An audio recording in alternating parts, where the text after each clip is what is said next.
Boa noite, comunidade Unileia em todo o Brasil. Boa noite, é com uma grande alegria que eu estou aqui para fazer a abertura da 4ª semana de iniciação científica, extensão e pesquisa. Essa é uma grande realização da Unileia, é uma grande realização da gestão da Úrsula Farias, que, junto comigo, criou primeiro o programa de iniciação científica, depois o programa de pesquisa, depois fizemos a curricularização da extensão. Então, hoje é a 4ª semana e nós temos muito o que comemorar.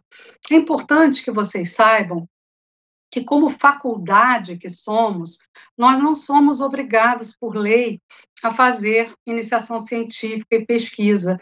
Essa é uma obrigação das universidades e dos centros universitários.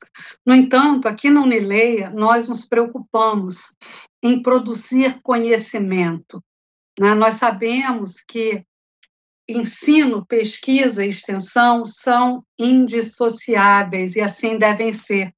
E como nós buscamos a formação integral dos nossos estudantes, nós temos essa preocupação de estimular a curiosidade científica, a produção científica dos nossos estudantes e dos nossos professores. Então, hoje eu vou falar um pouco sobre o nosso modelo de educação superior aqui na Unileia, sobre o nosso programa de iniciação científica, o programa de pesquisa, o programa de extensão, e com isso vou dar, né, o start, a abertura dessa semana, cujo principal objetivo é dar protagonismo aos nossos pesquisadores, tanto os estudantes quanto os professores, que vão apresentar os seus trabalhos, assim como os extensionistas. Semana passada, nós tivemos um seminário presencial de extensão em Brasília, que hoje já tinha batido, é só vocês entrarem no nosso canal aí do YouTube e olharem, quase 1.400 visualizações, né? Nós apresentamos trabalhos dos nossos estudantes de Brasília, como no mês anterior já tínhamos tido aqui o seminário de apresentação presencial dos trabalhos de extensão no Rio de Janeiro, e continuaremos fazendo isso em todos os nossos polos, porque acreditamos na difusão do conhecimento, na difusão da ciência, como formas de promover as transformações sociais tão necessárias no planeta, no nosso país, nos nossos vários estados e nos diversos municípios e comunidades onde estão os nossos estudantes da Unileia em todo o Brasil. Então, para começar, eu vou compartilhar aqui com vocês uma apresentação que eu preparei. Apareceu já, Úrsula? Está aparecendo. Pronto, apareceu. Bom, eu vou retomar alguns assuntos, né, que eu abordei na semana passada, falando de extensão, a começar dando uma explicação mais clara do que significa um diploma de educação superior aqui no Brasil. Um diploma de graduação que leva a um aumento médio de renda em torno de 200% em relação àqueles que possuem apenas o diploma do ensino médio. E por quê? Por que aqui no Brasil faz tanta diferença ter um diploma de graduação? Porque nós ainda temos um percentual muito baixo de pessoas com graduação, né? Então, assim, dos jovens entre 18 e 24 anos, apenas 4,2% concluíram o curso de graduação, enquanto que 42% não frequentam e não concluíram o ensino médio. Então, há uma falta de pessoas com formação superior, o que faz com que haja uma demanda muito grande no mercado de trabalho e, por essa razão, os salários crescem bastante com o ensino superior. A situação aqui no Brasil é tão atrasada em termos de educação que nós ficamos, né, com um percentual que é a metade do percentual médio dos países membros da OCDE. Né? Nesses países, a média é 30%. Isso porque os países de primeiro mundo têm uma escolarização lá próxima a 80%. Na média, 30% da população adulta tem formação superior, enquanto no Brasil, isso fica em torno de 15%, que é muito baixo. Nós temos o Plano Nacional de Educação, o PNE, que vence ano que vem, né? Foi um plano para 10 anos, vence em 2024, e que tinha metas ambiciosas para a escolarização. E nós não vamos atingir nenhuma das metas, nem de fundamental, nem de médio, muito menos de educação superior. Bom, mas não basta ter um diploma, gente. A gente vê muita instituição, né, hoje vendendo diploma, R$ 49,90, sem nunca ter que fazer uma prova discursiva, sem ter que fazer extensão, sem ter que fazer nada, quase por decurso de prazo. E aí o que acontece? Esse diploma acaba sendo uma frustração para quem o recebe. Né? A minha área de formação, de pesquisa, é o direito. Sou graduada, mestre, doutora em direito, e a minha tese de doutorado foi sobre educação jurídica no Brasil. No Brasil, nós temos o maior número de cursos de direito do mundo, né? Proporcionalmente, então, nem se fala. No entanto, a qualidade da maioria deles é muito ruim, tanto assim que o ENAD do ano passado, que pegou os cursos de direito, as notas foram muito baixas. E mais, não basta ser bacharel em direito. Para você se tornar advogado, tem que passar no exame da OAB. Ou então você tem que fazer um concurso público, né, para ter uma função pública ligada ao diploma de direito. O exame da OAB, que é o primeiro desafio, a média nacional de aprovação gira em torno de 20%, ou seja, somente 20% dos estudantes passam na prova. E aí ficam repetindo. Nós temos quase 2 milhões de bacharéis que não se tornaram advogados, que não passaram em concurso nenhum. Ou seja, não basta qualquer diploma. Aqui na Unileia, nós levamos muito a sério, né? Nós queremos que os nossos cursos tenham currículos sólidos, condições acadêmicas de alta qualidade, para que esse estudante saia daqui com uma formação capaz de fazê-lo ingressar ou ascender, melhorar dentro do mundo do trabalho. E mais, que se tornem cidadãos com uma formação mais sólida, com mais qualidade, com mais humanidade. Né? A educação à distância é muito importante no Brasil para ampliação do acesso à educação superior. Porque a maior parte dos estudantes da educação à distância trabalham e só podem fazer um curso superior porque é à distância, porque trabalham horário integral, porque tem que sustentar a família. Então, a educação à distância tornou-se uma grande ferramenta de inclusão na educação superior. Mas, mais uma vez, tem que ser educação de alta qualidade, como o que nós fazemos aqui na Unileia. Né? Nós temos um compromisso muito grande com a modalidade de educação à distância. Nós temos um compromisso em fazer uma educação humana. E vocês, que são nossos estudantes, sabem disso. Vocês têm acesso direto aos coordenadores de curso, aos professores. Nós usamos a tecnologia como instrumento, como ferramenta, mas a nossa educação ela é, antes de tudo, humana, inteligente e digital, promovida entre humanos e mediada por tecnologias. Nós temos, atualmente, 23 cursos de graduação, mais complementação pedagógica e formação pedagógica em letras e história, chegamos a 26. Nós temos licenciaturas, pedagogia, letras, história, bacharelado em administração, ciências contábeis e serviço social, cursos superiores de tecnologia nas várias áreas, Gestão em negócios, nós temos gestão comercial, gestão financeira, gestão de RH, gestão pública, logística, marketing, processos gerenciais e secretariado. Na área de saúde, gestão ambiental, gestão hospitalar.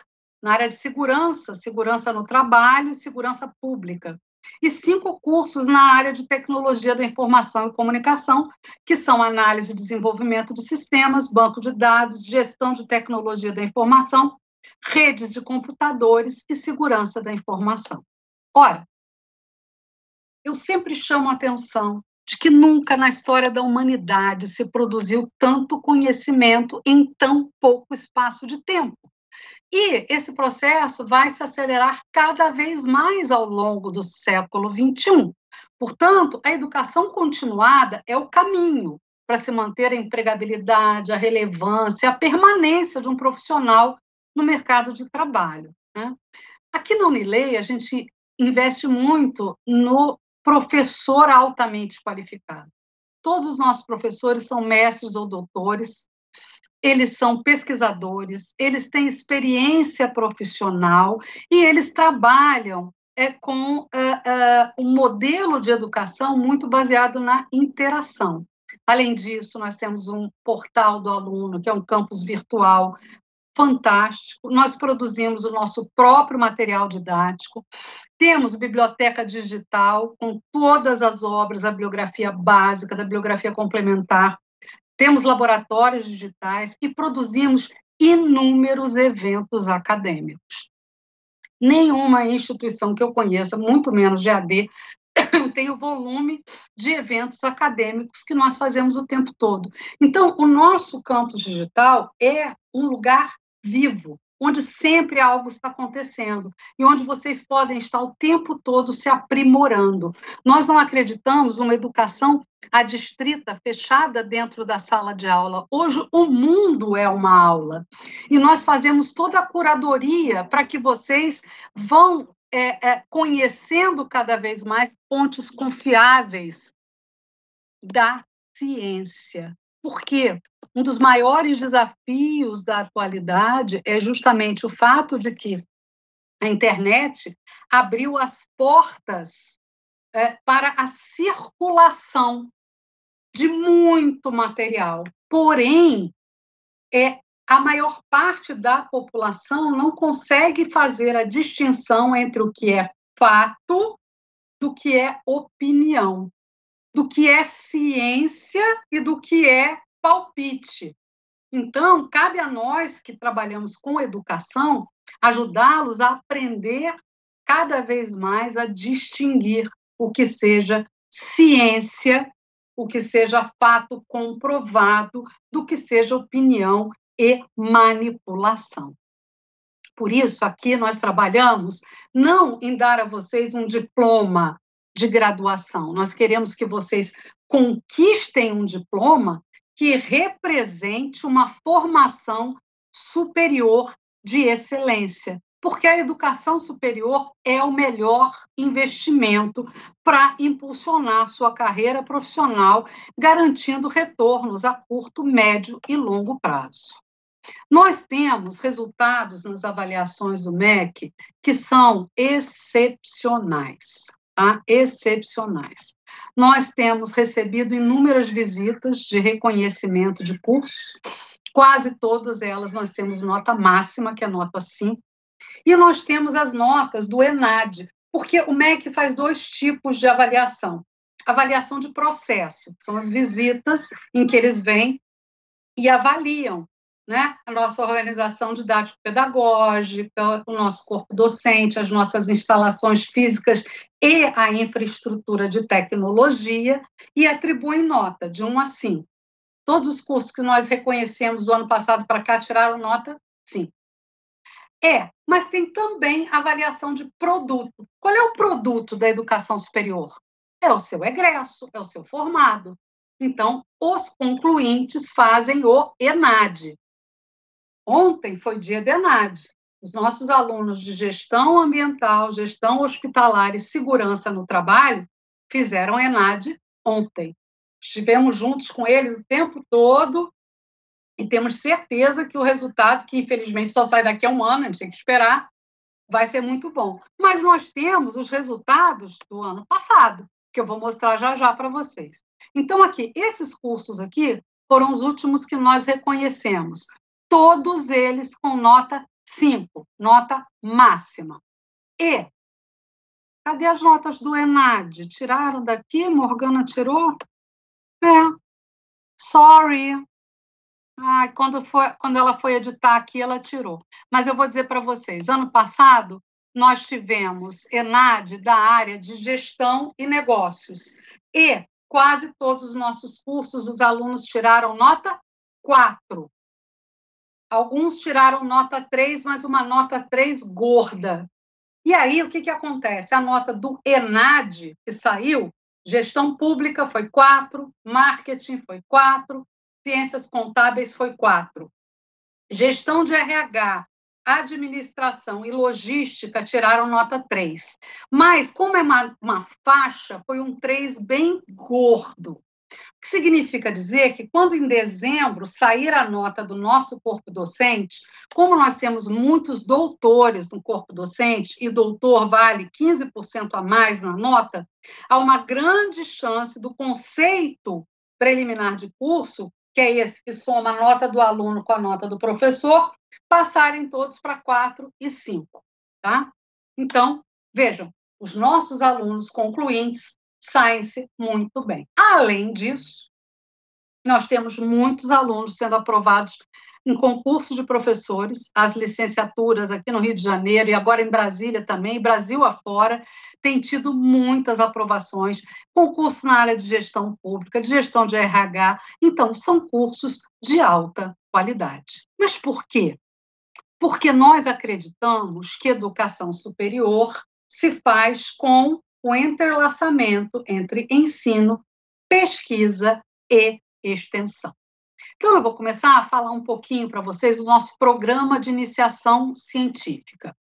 Nós criamos em 2020, publicamos o primeiro edital em março de 2020 para selecionar projetos. Os projetos de iniciação científica são de autoria dos nossos estudantes.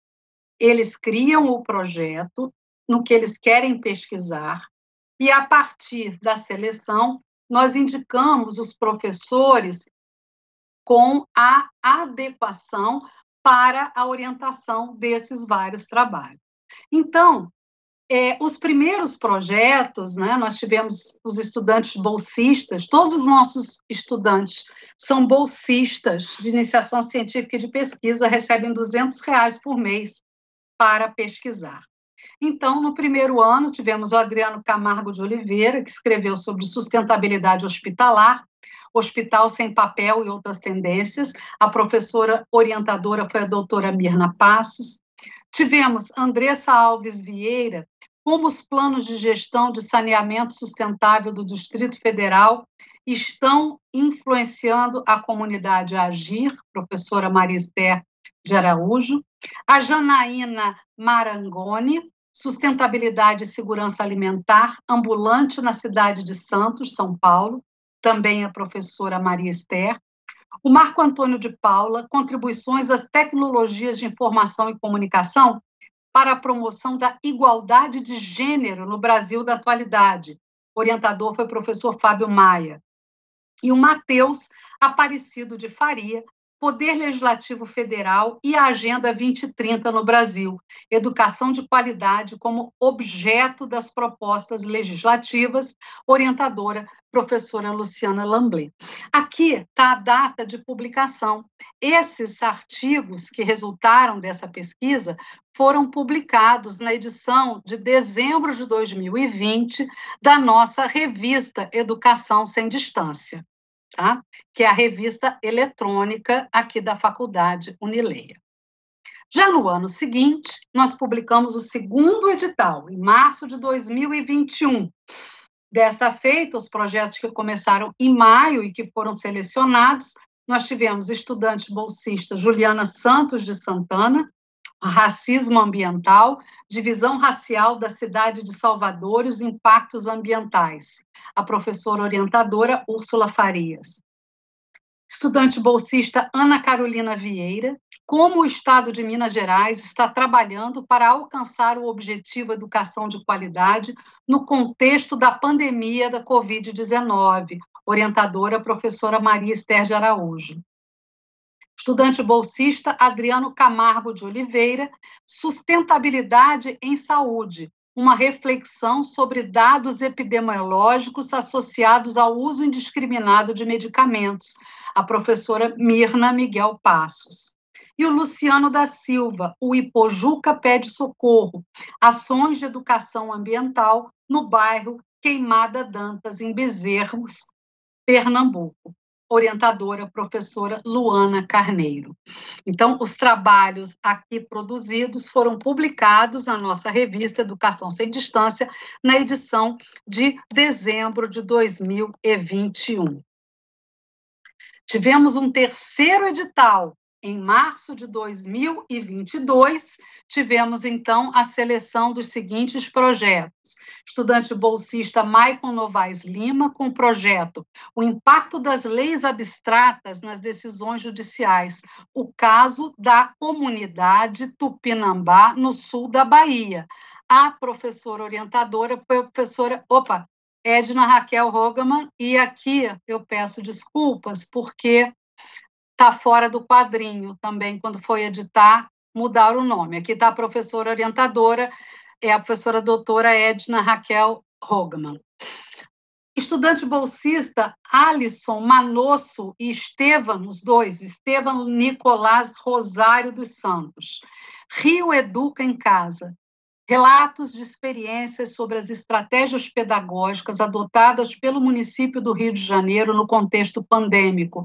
A orientadora, a professora Luciana Ferreira Furtado de Mendonça. Tivemos ainda Júlio César da Silva e José de Oliveira. Museu Vivo do Assentamento Sumaré. Uma experiência que tem mantido viva a memória de luta de uma comunidade de assentados do interior paulista. Orientadora, professora Luciana Lamblé. Elisa Maria de Jesus Santos, A Grande Serpente Dan, um estudo sobre o Hunkpame, é isso? Savalo Vondu e a construção das redes de sucessão. Orientadora, professora Úrsula Farias. E esses trabalhos foram publicados na nossa revista de dezembro de 2022. Esse ano tivemos o quarto edital publicado. E aqui os projetos selecionados que estão em curso e que têm previsão de publicação para dezembro de 2023 são o da estudante Ingrid Revolo Sátiro de Oliveira, o impacto da automação digital no mercado de trabalho e a necessidade de requalificação profissional, orientador o professor Dr. Márcio França. Juliane Sampaio Ferreira, práticas de multiletramentos e uso das tecnologias digitais na educação básica brasileira, orientadora a professora Luciana Ferreira Furtado de Mendonça, e Wellington Adriel de Moraes, pequenos comércios na periferia de Leme, São Paulo, uma abordagem histórica e socioeconômica, orientadora a professora Luciana Lamblé.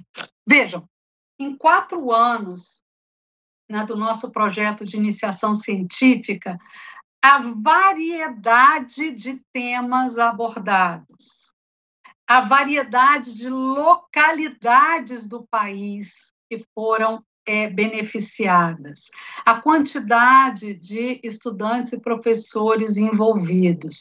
Tudo isso, gente, para uma faculdade que não tem a obrigação da produção da iniciação científica e ainda, né, fornecendo bolsa de R$ 200 mensais para os seus estudantes durante o período, com carga horária dos seus professores alocados para fazer, né, o papel de professores orientadores, é uma coisa muito rara. E para nós é muito importante que ao longo dessa semana vocês conheçam e que vocês vão à nossa revista e leiam esses materiais todos que foram produzidos. Além desse programa, nós criamos o programa de pesquisa. programa de pesquisa, teve o seu primeiro edital publicado em abril de 2021, e ele tem um outro viés. Quem traz o projeto de pesquisa é o professor. O professor traz um tema em que ele queira pesquisar e produzir, e depois que o projeto do professor é selecionado, nós abrimos, então, processo seletivo para alunos monitores de pesquisa, que são também bolsistas, recebem R$ 200 para pesquisar junto com seus professores. Então, no primeiro ano, nós tivemos selecionados um projeto da professora Luciana Lamblé, entre o ressentimento e o reconhecimento, os embates entre pais de alunos e práticas pedagógicas no Brasil contemporâneo. Foram selecionados os estudantes bolsistas Ivan da Silva Pereira Júnior e Vitória Lemos de Carvalho. E também foi selecionado um projeto da professora Karine Morgan, do afastamento social à presença à distância, análises de práticas pedagógicas em reconstrução, que tiveram selecionados 2 estudantes também como monitores bolsistas de pesquisa, Amanda Matias Bordalo Moraes e Zilmar Mariano Lima. Esses trabalhos foram publicados nas revistas, na edição de dezembro de 2021 e na de junho de 2022. Aqui, infelizmente, desformatou, peço perdão, foi Morgana, tá? Que arrumou isso para mim, que desformatou, mas dá para eu ler, eu acho. Deixa eu só tirar daqui, que aí fica mais fácil. Perdão.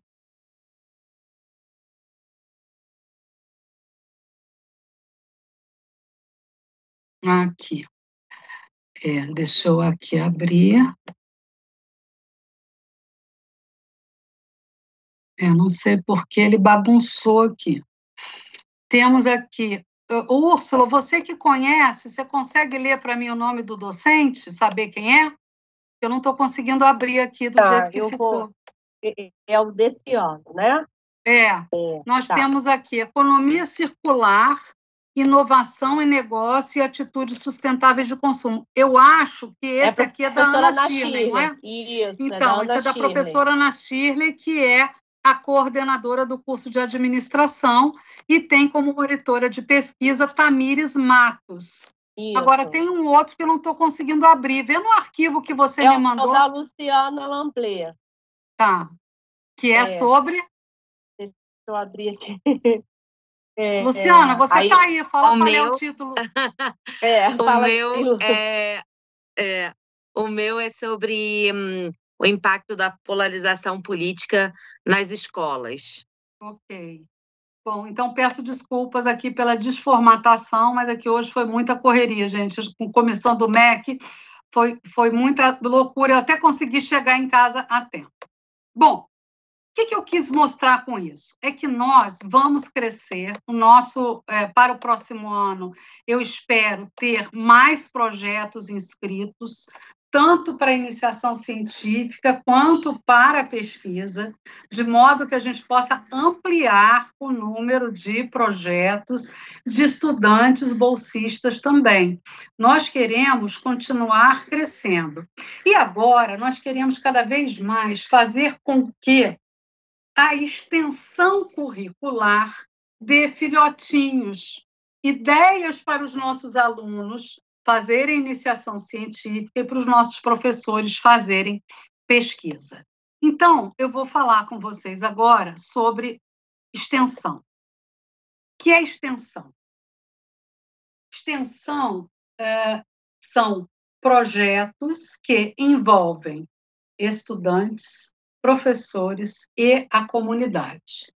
Então, nós temos aqui projeto de extensão institucional, que tem várias vertentes, e que, a partir de uma legislação de 2018, passamos a ter a obrigatoriedade, a partir de 2022, de implementarmos novos currículos, nós e todas as instituições de ensino do Brasil, e esses novos currículos teriam que ter, no mínimo, 10% da carga horária voltada para a extensão, ou seja, estudantes produzindo sob a supervisão de seus professores em prol das comunidades.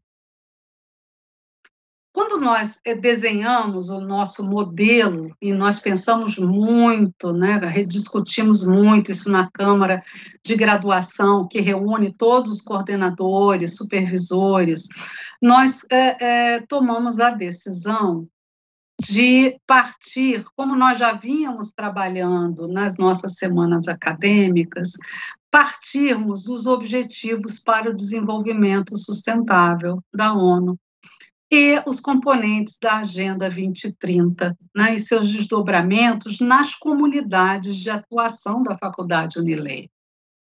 Os Objetivos para o Desenvolvimento Sustentável representam os grandes desafios da humanidade para a sustentabilidade da vida no planeta.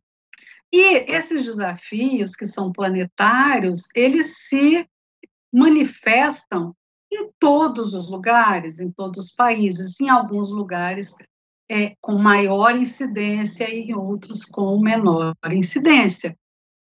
Porém, é fundamental que nós façamos, como comunidade acadêmica, a aproximação entre a academia e a sociedade, produzindo conhecimento em prol da sociedade, seja para conscientização sobre esses problemas, seja além da conscientização, com a proposta de intervenções que tragam soluções para esses problemas nas diversas localidades em que os nossos alunos se encontram, né? Então, nós trabalhamos com os estudantes, os professores e as comunidades destinatárias. A orientação online é feita pelos coordenadores dos cursos e os polos ajudam no sentido de fazer a aproximação das comunidades e a apresentação presencial desses trabalhos. Então, gente, por que eu digo que o meu objetivo daqui por diante vai ser cada vez mais que a nossa iniciação científica, a nossa pesquisa e a nossa extensão estejam as três casadas em torno da busca de soluções para esses 17 principais objetivos da humanidade. A erradicação da pobreza, fome zero e agricultura sustentável, saúde e bem-estar, educação de qualidade, igualdade de gênero, água potável e saneamento, energia limpa e acessível, trabalho decente e crescimento econômico, indústria, inovação e infraestrutura, redução das desigualdades, cidades e comunidades sustentáveis, consumo e produção responsáveis, ação contra a mudança global do clima, vida na água, vida terrestre, paz, justiça e instituições eficazes, parcerias e meios de implementação. Então, se esse ano nós já tínhamos claramente desenhados esses objetivos para os projetos de extensão ligados ao nosso projeto maior, que é o Educando para a Cidadania, os editais que nós vamos publicar para o ano que vem, tanto para a iniciação científica quanto para a pesquisa, deverão identificar inicialmente a que objetivo do desenvolvimento sustentável se destina. Nós vamos focar a iniciação científica e a nossa pesquisa também nesses objetivos. Uma das riquezas desse trabalho que a gente vem fazendo é que cada um desses diversos objetivos está sendo trabalhado por estudantes de vários lugares do Brasil. Eu me lembro, um dos trabalhos que foi apresentado semana passada em Brasília, tinha alunos do Pará, de Belford Roxo, do Rio de Janeiro e de Brasília, pesquisando o mesmo tema sobre educação, com diversos olhares de acordo com os lugares. Agora, a gente percebe que, na essência, os desafios são os mesmos, né? Agora, nós precisamos enfrentá-los com o quê? Com ciência, com racionalidade, com busca de soluções que nos retirem desse abismo planetário que vivemos na atualidade.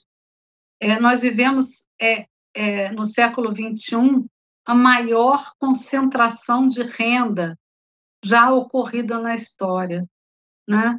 Infelizmente, a pandemia fez com que muitas pessoas ficassem na pobreza e na miséria e poucos ficassem multibilionários, né? Nós temos uma concentração de renda, e quanto maior é a concentração de renda num país, pior é a sua situação em todos os níveis de sustentabilidade. Então, maior é a pobreza, maior é a fome, a agricultura é cheia de agrotóxicos, nós problemas de saúde e bem-estar, a educação não tem qualidade, desigualdade de gênero, como nós temos no Brasil, que é um dos países que mais mata mulheres, espanca mulheres, estupra mulheres, e população LGBT. Temos um problema gravíssimo de racismo estrutural, que desafia completamente o objetivo 16. Então, nós temos problemas muito graves no nosso país e que, por conseguinte, nos abrem a possibilidade de intervenções importantes, né? Nos abrem a possibilidade de, como acadêmicos, sejamos estudantes ou professores, ou ambos, porque nós, professores, somos eternos estudantes, buscarmos pesquisar, buscarmos soluções possíveis. E aí, gente, nós aqui dentro do nosso programa de extensão curricular, nós não deixamos os nossos alunos à deriva. Nós primeiro fazemos a introdução ao programa de extensão institucional. E, a partir do ano que vem, eu quero que seja mais estruturada a introdução ao programa da iniciação científica, a introdução ao programa de pesquisa, e que esses 3 programas se retroalimentem. Os alunos que vêm fazendo trabalhos belíssimos de extensão, como os que eu vi nos últimos 2 seminários, têm que pegar esses temas que já iniciaram a pesquisar para a extensão e mergulhar num projeto de iniciação científica. Professores que já orientaram esses trabalhos de extensão podem propor projetos de pesquisa e ter esses alunos como seus monitores de pesquisa. Então, a premissa que a indissociabilidade entre ensino, pesquisa e extensão será cada vez mais forte e entrelaçada aqui na Faculdade Unileia. Uma outra vertente que para nós é essencial é trabalhar com vocês, estudantes, a importância da legitimidade das fontes da pesquisa e a responsabilidade do pesquisador, seja ele na iniciação científica, na pesquisa ou na extensão. Nós temos que trazer para vocês cada vez mais a relevância. Isso, em tempos, gente, de inteligência artificial, tornou-se mais e mais e mais importante e relevante. Por quê? Hoje, quando se fala de inteligência artificial, a gente não pode esquecer que o que existem são dados. São dados que estão sendo imputados em máquina. Esses dados têm vieses, esses dados são escolhidos por empresas, por pessoas, pelo capital. Então, o fato de vir de uma inteligência artificial não significa que seja verdade. Nós teremos cada vez mais que fazer a curadoria das fontes e descobrir a legitimidade dessas fontes.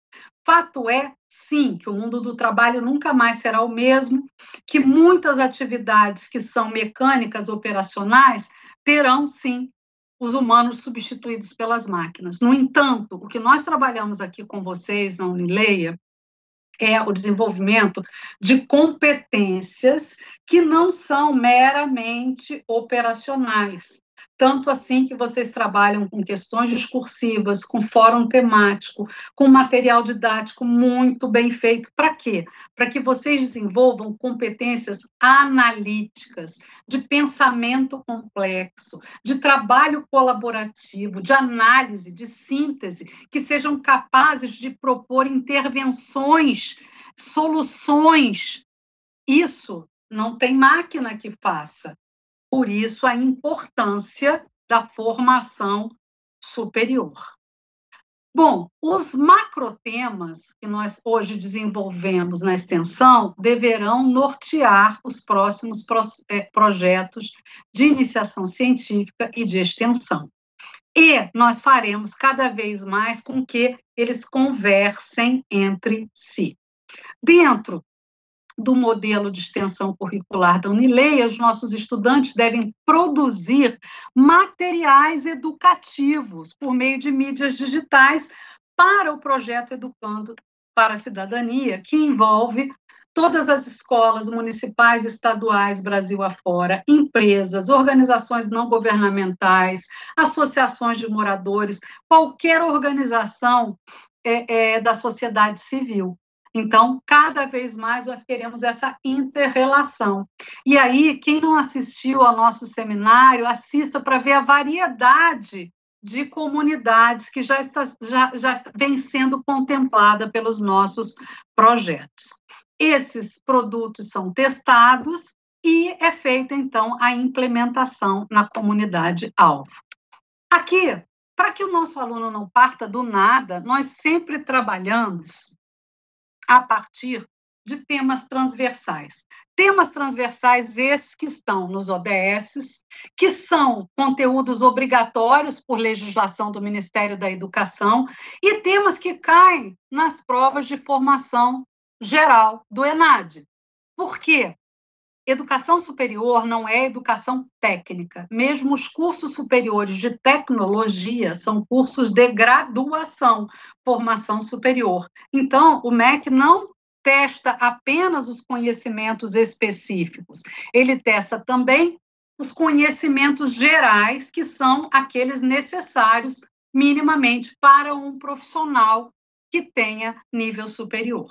Então, na primeira disciplina, voltada para a prática profissional e de extensão, nós trabalhamos com a questão da ética, a crise da modernidade, a crítica ao humanismo moderno, século XX, a era dos extremos, a emergência de jovens lideranças para um novo tempo do mundo, a modernidade líquida do controle a incertezas, sociedade da tecnologia da informação e comunicação, sociedade em rede e a autocomunicação de massa, competências básicas do profissional do futuro, as teorias éticas e a transcendência humana, ética, justiça e cidadania digital.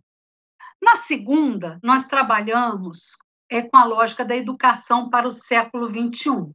E aí nós partimos do relatório da Unesco, né, feito pela Comissão Internacional sobre Educação para o século XXI, que se botou a pesquisar no mundo inteiro e ver, para esse novo mundo, para essa nova tecnologia, para esse mundo do trabalho, o que nós precisamos em termos de educação para que as pessoas estejam aptas ao mundo do trabalho e ao desenvolvimento sustentável. Então, nós trabalhamos com essas lógicas, nós abordamos as questões aqui no Brasil, que são muito graves, né? A falta de letramento digital, a falta de competências midiáticas, Nós entramos, então, na sociedade, na era digital, o que é liberdade de expressão, a desordem informacional e discursos de ódio.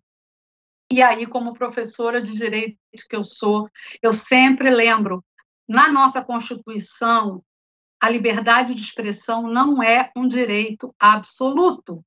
Ela está limitada pelos direitos humanos e pelo princípio da dignidade da pessoa humana, que está no artigo 1º, inciso 3º da Constituição. Então, não existe esse direito à liberdade de expressão, que as pessoas digam, eu posso dizer o que eu quiser, eu posso escrever o que eu quiser. Não, a própria Constituição e a legislação civil condenam, né, inclusive a indenizações pesadas àqueles que usam a pseudo-liberdade de expressão para ofender, caluniar, fazer discurso de ódio, promover o caos.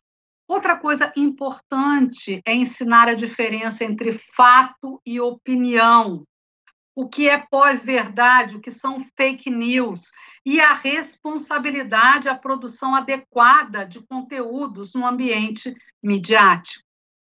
Ainda no segundo período, a gente trabalha com as humanidades digitais e patrimônios informacionais, dignidade humana e liberdades individuais para a construção da cidadania plena, a intersecção de identidades sociais e os sistemas relacionados à opressão, à dominação e à discriminação. Os desafios e dilemas dos avanços tecnológicos, impactos da Lei Geral de Proteção de Dados. E aí, economia, regras e poder na internet. O capitalismo de vigilância e o capitalismo digital. Hoje, todos nós somos produtos, somos mercadorias vendidas nas redes sociais. Como lidar com isso? Como trabalhar com isso? Quais são as proteções que nós temos? A LGPD no Brasil foi um grande avanço, porém, nós ainda não temos nada em relação à inteligência artificial. Aliás, no mundo todo, isso ainda está engatinhando. Onde está mais avançada é uma legislação produzida na União Europeia, mas que ainda não está plenamente em vigor. Mas nós precisamos dessas legislações para botar o quê? Limites e proteger, né, pessoas físicas e jurídicas. Sujeito de dados e a governança da internet, a economia baseada em dados e valor da informação, e aí casando isso com os objetivos para o desenvolvimento sustentável. Já no terceiro período, né, dos cursos, nós temos como temas transversais o multiculturalismo ou pluralismo cultural, o processo de formação do povo brasileiro, as desigualdades no Brasil. Aliás, a questão discursiva de formação geral do ENAD de ontem foi justamente sobre as desigualdades no Brasil, né? Sobre as populações periféricas e a falta de acesso aos direitos no Brasil. Aí trabalhamos com grupos sociais minoritários, lembrando que mulheres e negros no Brasil são maiorias minorizadas. Segundo o último censo do IBGE, 54% da população brasileira se declarou negra. Negros são pretos e pardos, de acordo com as regras do IBGE. 51% da população brasileira é composta por mulheres, ou seja, tanto negros quanto mulheres somos maioria numérica, duas maiorias numéricas. No entanto, somos grupos sociais minoritários porque nossos direitos são minorizados pelo racismo estrutural que herdamos de uma sociedade escravocrata, que foi a última das Américas a abolir a escravidão e que o fez sem nenhum planejamento para a inserção dos negros na sociedade. E mulheres, vítimas do patriarcado dos mais violentos do mundo, que nos mata única e exclusivamente por sermos mulheres. independente de ser rico ou pobre. Recentemente vimos mais um caso de mulher rica, né, agredida fisicamente pelo marido, sem falar no feminicídio. Tivemos que criar um tipo penal para, diferente do homicídio. Feminicídio é quando a mulher é assassinada simplesmente por ser mulher. E esse crime é cometido por maridos, ex-maridos, namorados, amantes, né, pais, assim como o estupro de mulheres e meninas, os abusos, são cometidos majoritariamente dentro de suas famílias. Ora, nós temos que trabalhar com essa realidade, com a conscientização e com busca de políticas públicas que protejam e incluam na gama dos direitos humanos, dos direitos fundamentais, essas maiorias minorizadas. Além disso, nós temos ainda populações que são minoritárias do ponto de vista numérico, como a população LGBTQIA+, que na população mundial é tida como, em média, 10% da população aí se enquadra.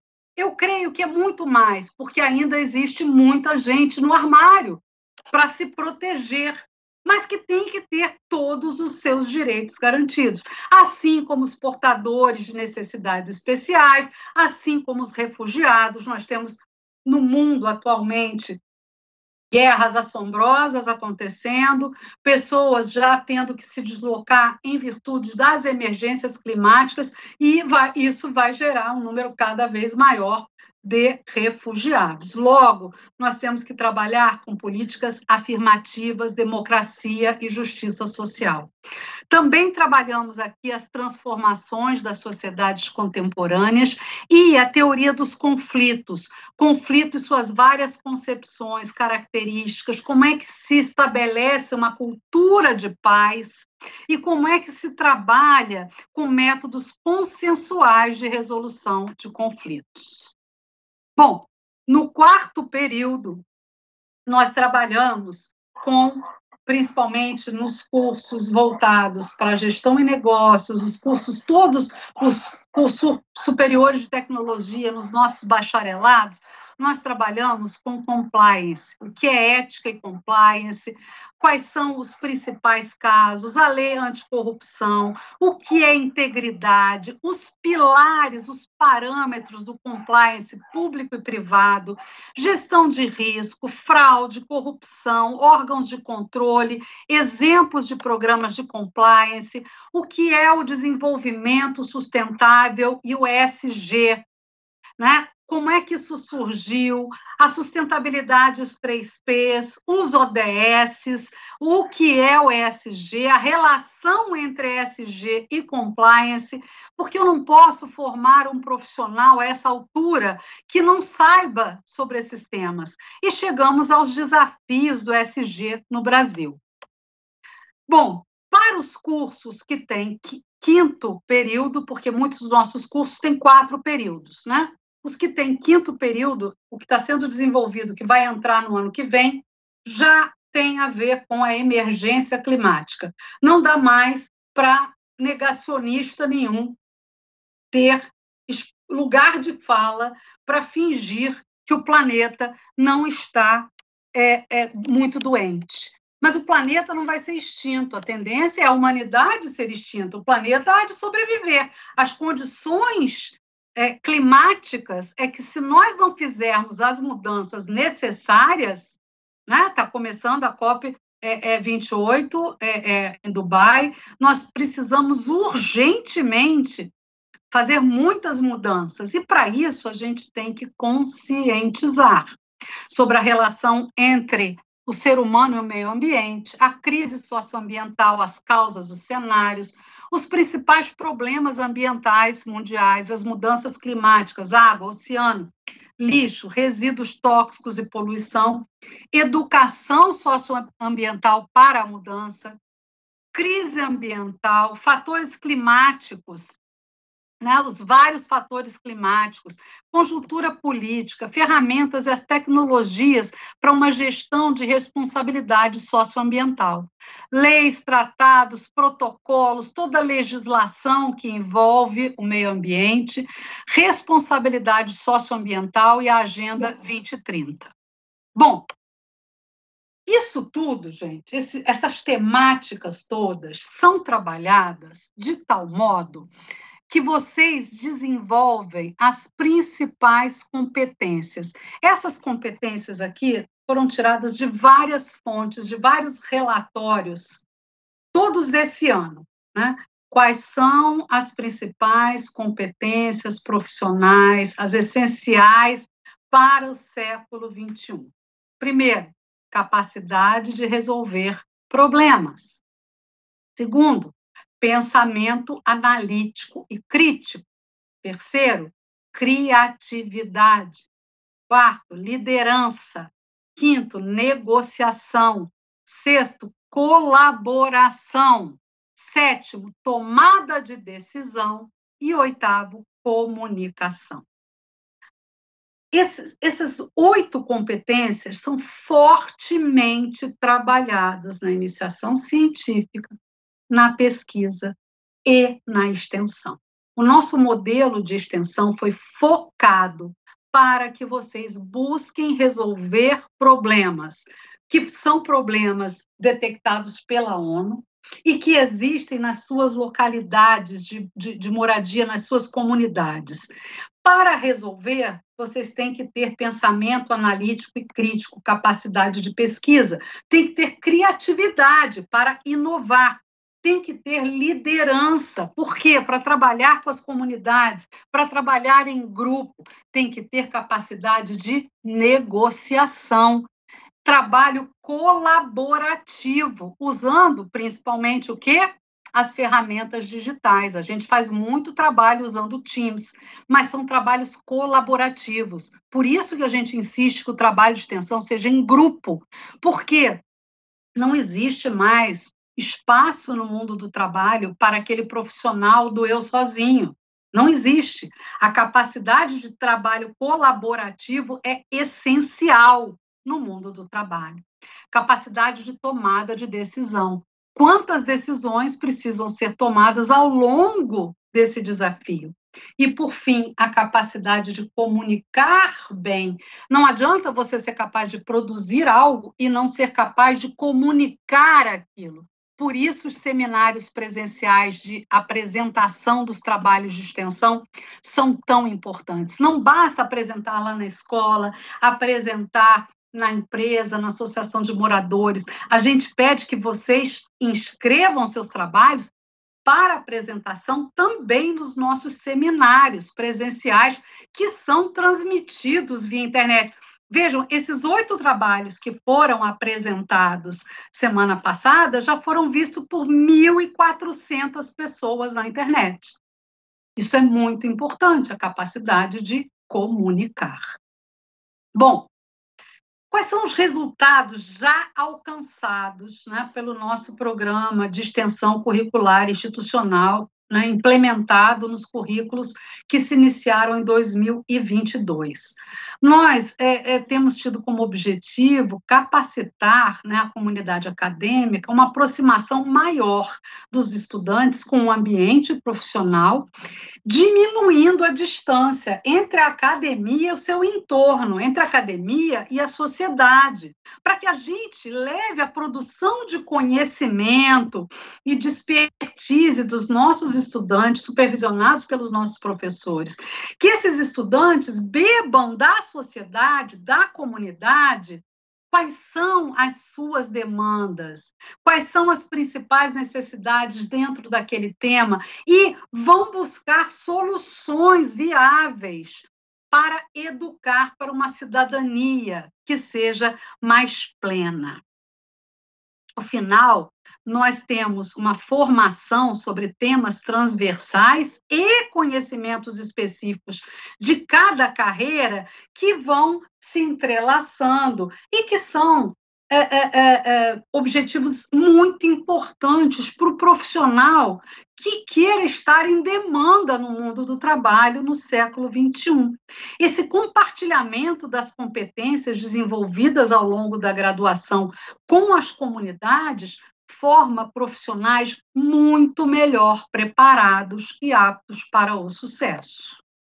Agora, gente, de todos os resultados esperados com a execução do projeto Educando para a Cidadania, talvez o maior venha a ser a sensibilização dos acadêmicos ao serviço voluntário junto às comunidades, na construção de uma sociedade mais justa, mais fraterna e cidadã.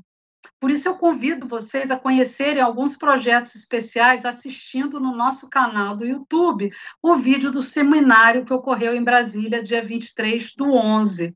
E acompanhem os próximos, e ao longo dessa semana, os trabalhos de iniciação científica, os trabalhos de pesquisa, trabalhos de extensão, que serão apresentados, para vocês verem a riqueza que isso tudo traz.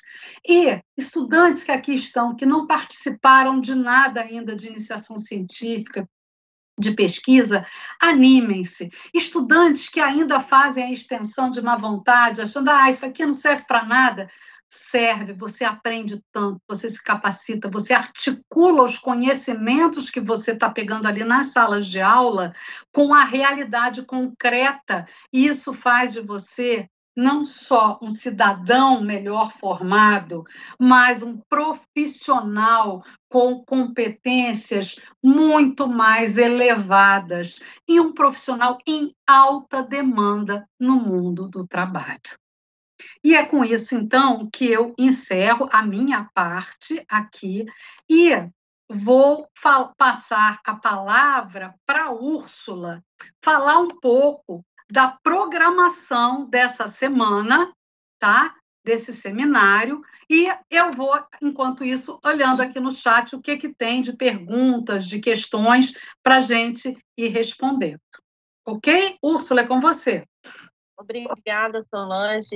Quando você estava fazendo essa retrospectiva, né, desses 4 anos da iniciação científica, né, um projeto que gostou e vem dando certo, eu fui lembrando dos estudantes, né, que passaram, porque eu estou sempre muito próxima a eles, e dos nossos estudantes, né, nós temos 2 que entraram para o programa de mestrado, né, e um que defendeu esse ano, né, que foi o Luciano, que foi orientado pela professora Luana, e a Luana continuou ajudando o Luciano mesmo depois disso, né? Ele foi para o mestrado numa instituição pública federal e defendeu este ano, então ele é um mestre, né, um professor formado pelo nosso curso de pedagogia, é um mestre, né, dentro de uma área de discussão de educação ambiental. Temos a Juliana também, que é de Salvador, né, que está na UFBA, né, na Universidade Federal da Bahia. Enfim, e tantos outros estudantes, né? A gente tem o caso do Adriano, que foi orientado pela Mirna, em 2 momentos. Adriano teve um trabalho, depois de ter participado do nosso evento. Eu lembro da primeira apresentação dele, ainda não era no YouTube, e o pessoal do trabalho, chefe, colegas, todos participaram, né? Então, assim, é um projeto que transforma a vida dos nossos estudantes, né? Enfim, eu poderia falar dos outros aqui, mas não vou me alongar, né? Chamar atenção para esses, assim, né? Com maior destaque. Mas teve muitos, fizeram cartilhas, podcast, né, devolvendo para a comunidade, né? O que observaram, né? De problema, fizeram essa pesquisa e devolvendo possíveis soluções. Né? Então, assim, é um prazer ter participado desse processo, né, ao longo desses 4 anos, né, com os nossos estudantes. Eu aprendi muito com todos vocês. Né? Agradeço aos professores e professoras, né, que sempre estavam ali. A gente teve o professor Esther, que apresentou um trabalho no seminário internacional sobre a orientação do nosso programa. A professora Luciana Mendonça, com seus alunos ano passado, também foram para congresso. A Luciana Lamblé também levando alunos para congresso. Enfim, né, os alunos saindo, ampliando, né, a sua participação mesmo no mundo acadêmico. Então, fica aqui, né, os nossos estudantes, esse gostinho, né, vocês já estão fazendo trabalhos de extensão dentro da Apex, aí fica a dica da professora Solange, aproveita o que vocês já começaram, e para o ano que vem, quando tiver o edital, se inscreva, né, vocês têm uma oportunidade muito interessante dentro da instituição, né, como a professora Solange falou, a faculdade não é obrigada a fazer pesquisa, mas há este investimento na formação dos estudantes. Então, né, eu vou falar aqui com vocês da noção, né, para essa semana. Nós temos amanhã, às 9 horas, o encontro, né, aqui no YouTube, né, com a apresentação do aluno Ricardo Santos Souza. Ele é monitor de pesquisa da professora Luciana Lamblé, com um trabalho muito interessante, Extremismo Político nas Escolas, uma análise dos impactos causados ao docente. Né? Então, peraí, deixa eu descompartilhar isso aqui, porque eu achei que o que estava aparecendo aqui era a programação do seminário o nosso agora. E o que está ali é a programação do seminário de Brasília. O que eu queria que você pusesse aqui, Úrsula, é a programação, compartilha a programação desse seminário que está começando hoje. Tá, peraí, deixa eu mostrar. É porque aqui a gente chama de semana, aí acabou, por isso foi a confusão.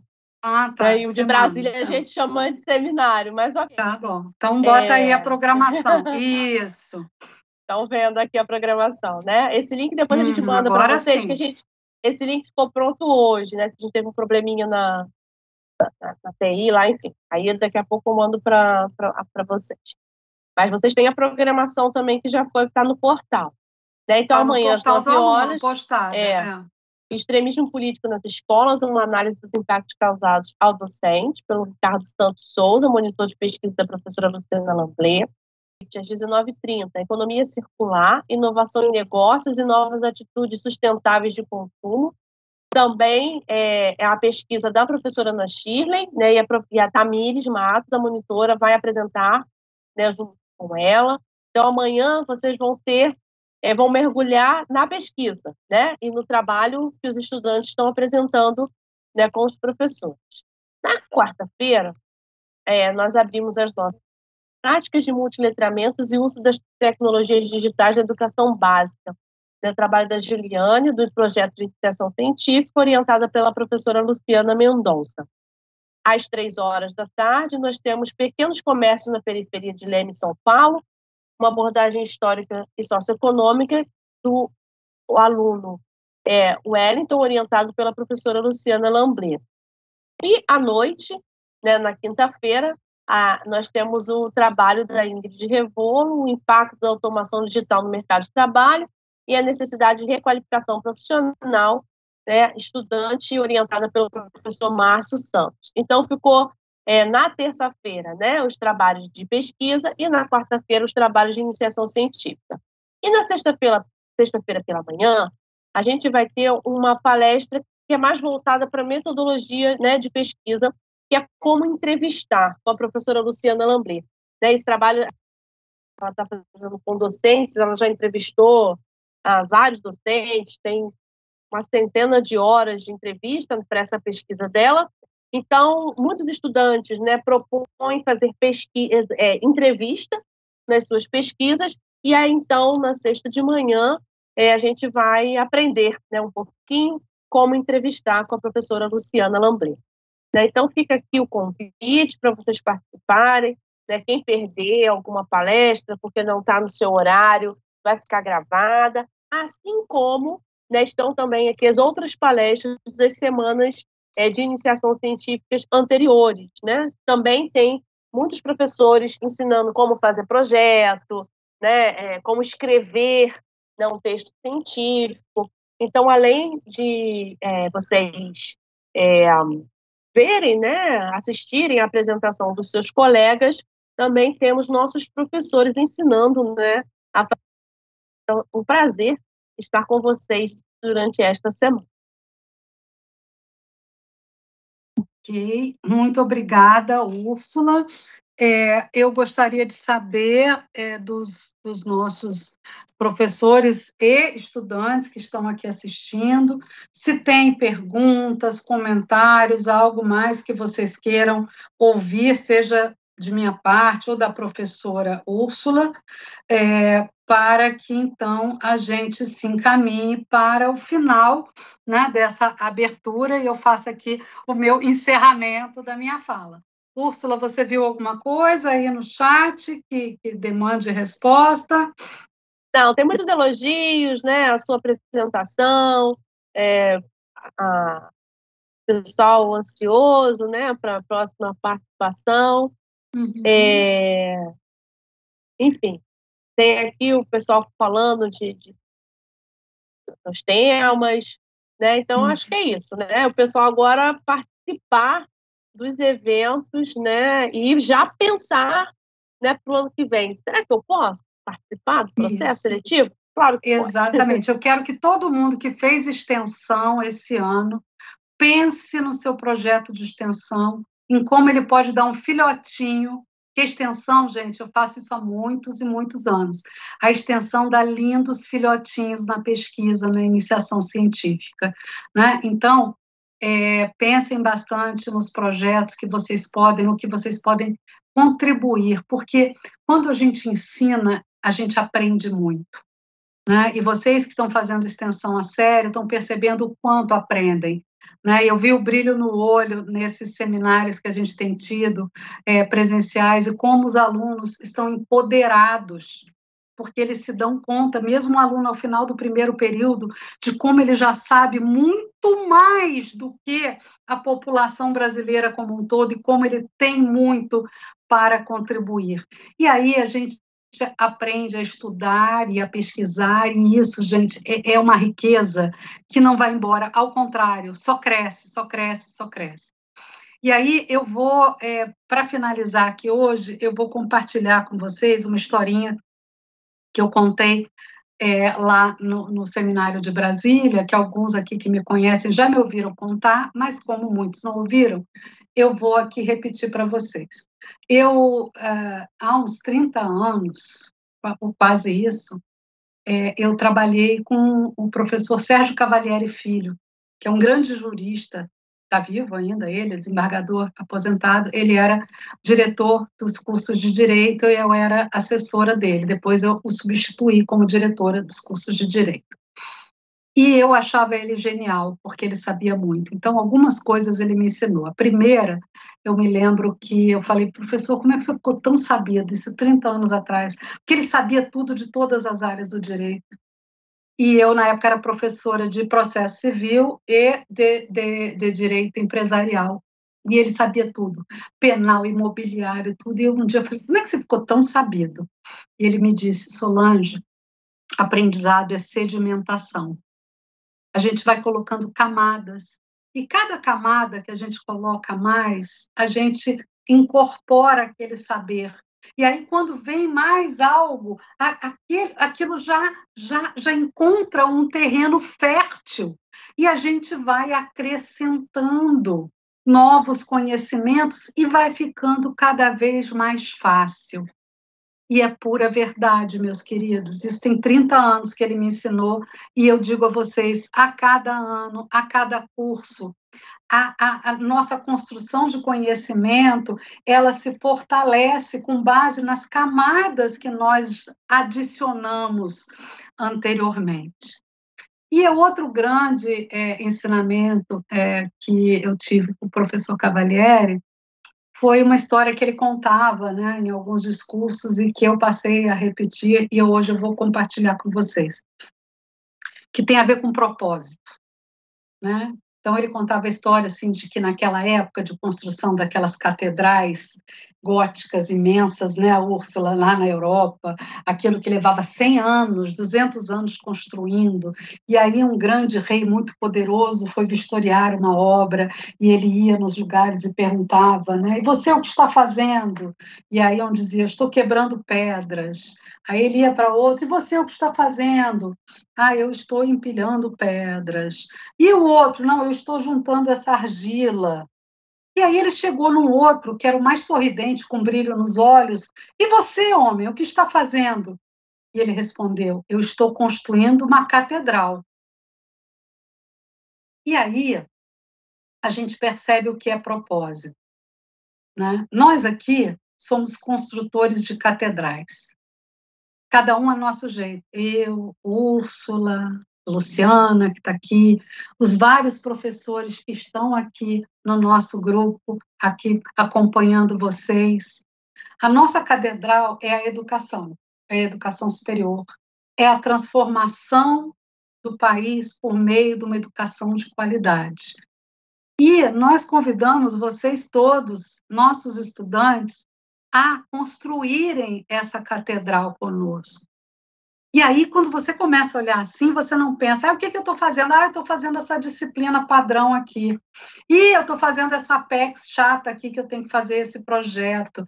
Não, você está construindo a sua catedral.